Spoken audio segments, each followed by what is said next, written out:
Thank you very much for being here. And thank you very much to the organizers for having me again. I'd say I feel a bit like Powell, which is privileged furniture at Lean Agile London. So folks, I'm here to talk to you about mobilization.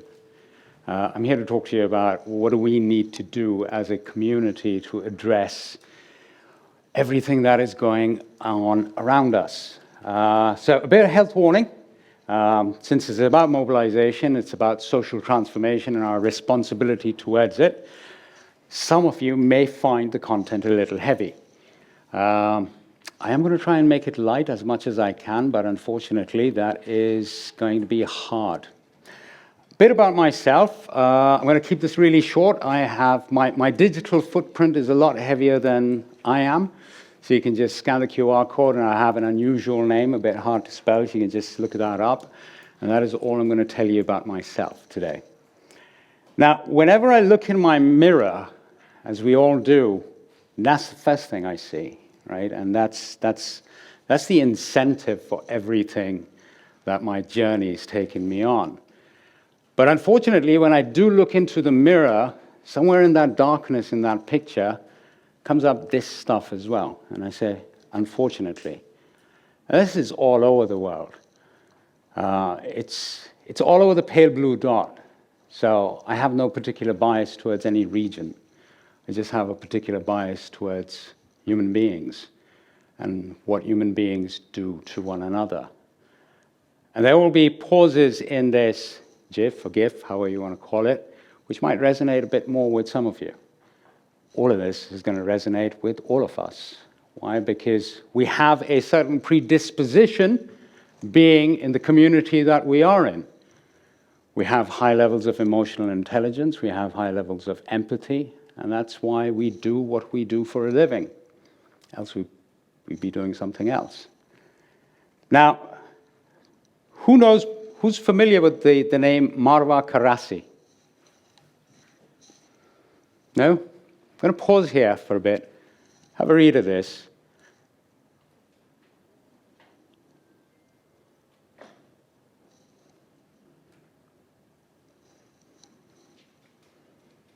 Does that resonate with you all? Anyone here thinking that doesn't really resonate, doesn't reflect the world that we're living in right now? Now, the strangest thing is, this is from fiction. This is from Andor. Anyone familiar with Andor? Yeah? This is Marwa Karasi's last speech. And it woke up a planet. Now, I had something similar in mind more than a decade and a half ago, but hearing Marwa Karasi, I could not articulate it any better. And that is the world we live in. And now, why is the state of the world we live in the state it is? What's gotten us to this point? And in my opinion, is the failure of institutions that's gotten us to this point. Failure of institutions from our government to international institutions. Any and every kind of institution you can think of is rusting, to use Marwa's analogy.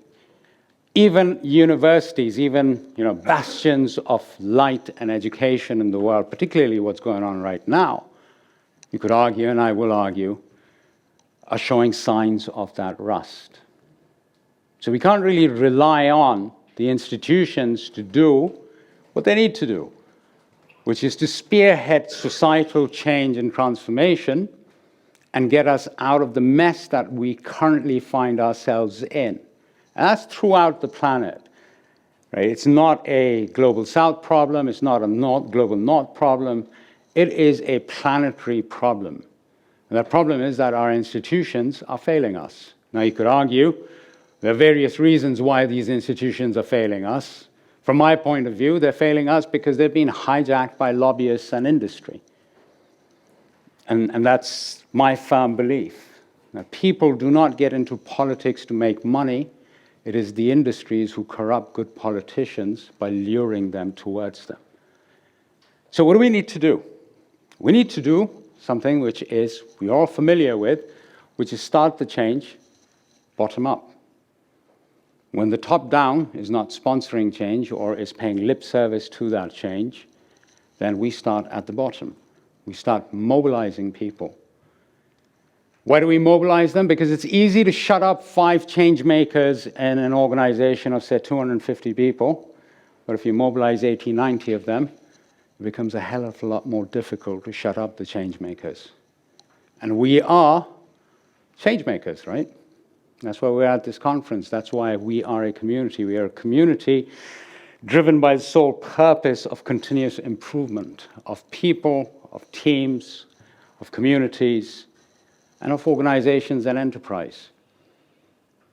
What a lot of us do, and I'm sure most of you in this room do already, is we take that learning and we apply it outside of our place of work, and we try and change the communities where we live by bringing certain practices, by living certain values, by living certain principles in those communities.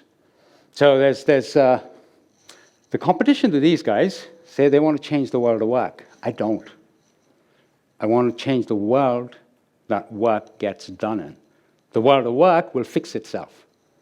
Why? Because that's how we behave. Now, 14 odd years ago, 2 people, that is me and my lovely wife, my forever supporter in all my crazy endeavors, we set out to do exactly that. How do we bring change bottom up? Because, hey, institutions aren't working. We need to address the social ills and evils that plague our world. Why? Because we chose to bring kids into this world. And we don't want to have the same conversations that we had with our elders and our recent ancestors.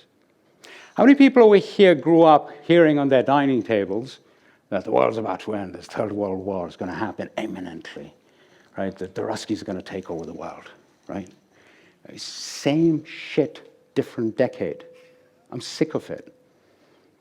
But at the same time, I do have those conversations with my kids, particularly my 18-year-old, turns 18 over the coming weekend, because I want her to be aware of the world she's growing up in. I want her to be aware of the social ills and evils that plague our world. Now, 2 people 14 years ago said, you know what, we're going to do this off our own back and we're going to see what happens. So we had a hypothesis, which is essentially taking stuff that we do inside of enterprises to help people change their behaviors and habits, and with that, change behaviors and habits of teams, and with that, the outcomes that they achieve, and with that, bring about a cultural change in organizations. And we said, what would happen if we take this stuff here, which we're good at doing, and then we try to apply it in communities outside of the world of work, in the world that work gets done in. And we said, initially we kind of like pushed back by a lot of friends and family who said, well, you don't have the freaking budgets. Have you won the lottery recently that you want to go out and change the world? And we said, we don't need the kind of money that you think you might need to change the world. And we set out with this experiment called Peace Through Prosperity. And I'm going to pause here if you want to take a quick scan of the QR code. That's going to take you to the Twitter feed where you will see what we actually do, which is teaching micro-entrepreneurs and people out there, so people who shine our shoes, people who we buy fruits and vegetables off, micro-entrepreneurs. You know, we don't see a lot of those unstructured micro-entrepreneurs, unfortunately, or fortunately in the Western world, but the Global South is rife with them. And we teach them basic principles of agility. We teach them basic skills like PDCA. Yeah, we all do PDCA in a structured form, but they have no idea that that takes a structured form. For them, it's ad hoc. It's just simply inspecting and adapting as and when they need to, as opposed to doing it in a structured and disciplined way. Now, when we set about doing this with small communities, over the last decade and a half, this is what we achieved. So, what did we achieve? We worked with more than 3,000 entrepreneurs, micro-entrepreneurs, scattered around Yemen, Pakistan, and Egypt. And soon we're going to be standing up a team in Lebanon. And likewise, it's all open source, it's all free, and we proudly say, come and steal our stuff. The other thing we found out was with a little bit of help and a little bit of guidance, their revenue and their profitability just goes off the charts, and that is life-changing. I mean, for any enterprise hitting those figures, they'd be called a unicorn.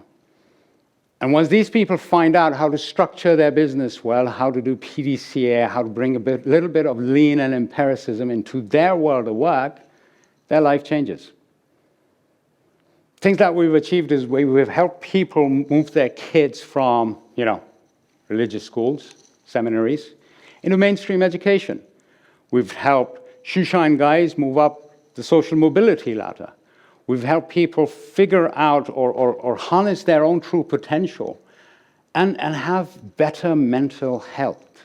Why? Because suddenly they have the ability to write their own narrative of change, as opposed to depending on someone else's narrative of change. And we experienced that in England, right, with EDL, and the likes of. They want us to buy into their narrative of change because many in our own country don't know how to write their own narrative of change. But with a little bit of help from people like us, that is possible. Now, the fact is, many moons ago, we realized that our hypothesis works. But we also realize something very sadly is that all the work that we do, the 3,000 entrepreneurs, the 20,000 people plus that we've helped indirectly, that is a drop in a red ocean. And that is not, it is going to change the world, but it's not going to change the world. So what do we need to do? It's pretty simple.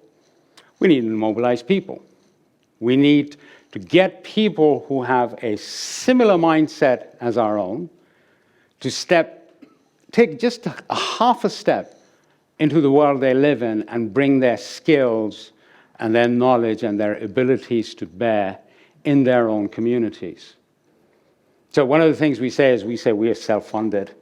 We want you to take your money and put it in the communities that you live in and you work in, as opposed to, delegating that responsibility to us or someone else. Why? Because you know your community is way better than any NGO ever would.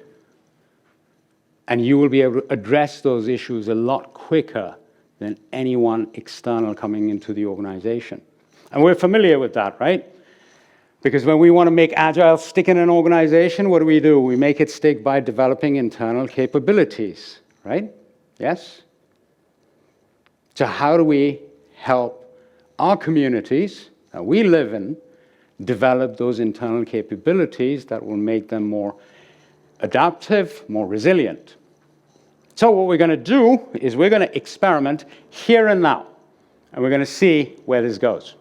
So for the next part, I'm going to need you guys to bring your mobile phones out. It's one of those talks where I will be encouraging you to hold your phone in your hand, please. And I want you to scan that QR code. That's going to take you to a Google Sheet, or a Google form, rather. And that's going to ask you for your name, your email address. It's also going to ask you for your consent. Now, the consent is that when you share your name, your email address, your country or location from the list that's provided, and thank you very much, JB, for providing the list, which is all the attendees in this conference. And it's going to ask you to suggest or put in a social issue that is really near and dear to your heart that you see happening in your local community, and you would like to see it addressed. Could be homelessness, could be old age pensioners living on their own. Right? It could be really crappy schools. It could be food banks. That's a major issue for where I live in Tunbridge, is food banks. The issue is they shouldn't exist in our world because there's plenty for everyone to eat. There's plenty of work to go around. Yet, the way our wage structures, minimum wage is structured, the way the equality and distribution of wealth is structured, means that, unfortunately, there are actual school teachers who need to use that food bank, and that breaks my heart. So what I want you to do is please do consent to this exercise. I'm going to give you guys There's supposed to be a timer. Yeah, it's working. I'm going to give you guys 2 minutes to fill the form in, please. Now I've got another QR code for you guys to scan. This is going to take you to the data sheet where you'll see all the responses from everyone in this room who took part in the exercise available for you. And by the end of the day, this sheet will be logged down for only those people whose email address is on that form. And the consent is that you're happy for people in this small group of people to be able to communicate with each other, reach out to each other. You can filter the data by region, and you can also filter the data by that social purpose that is dear to you and others in this room. So please do scan the QR code and bookmark this page, if you would, please.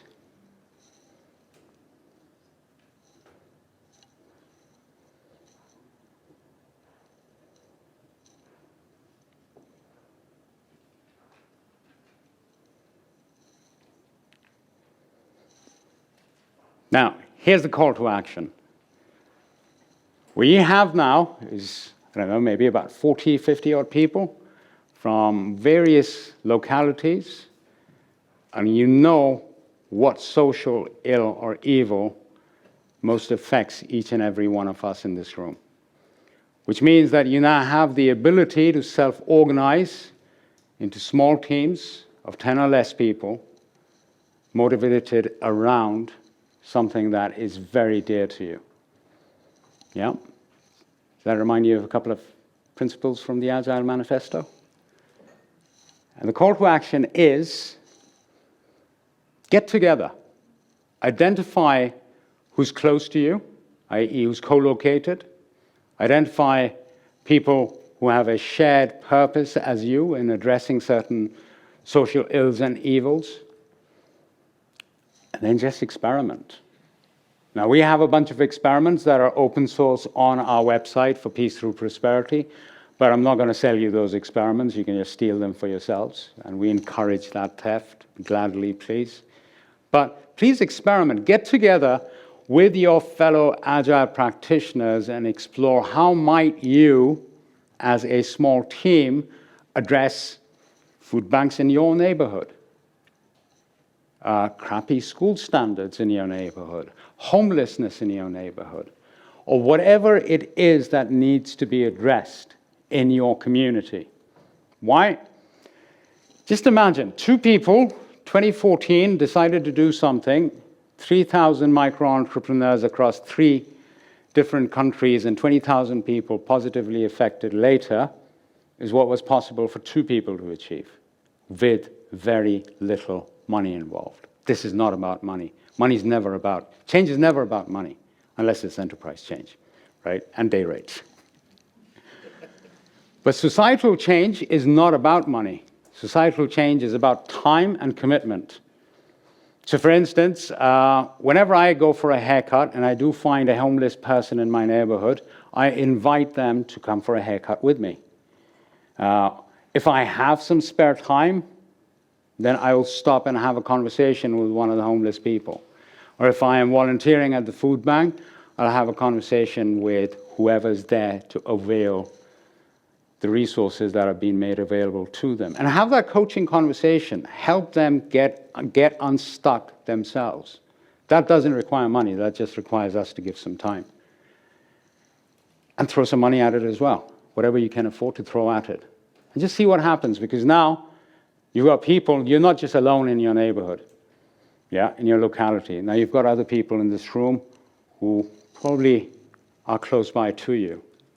And we can all afford to co-locate since we're talking about the same geography.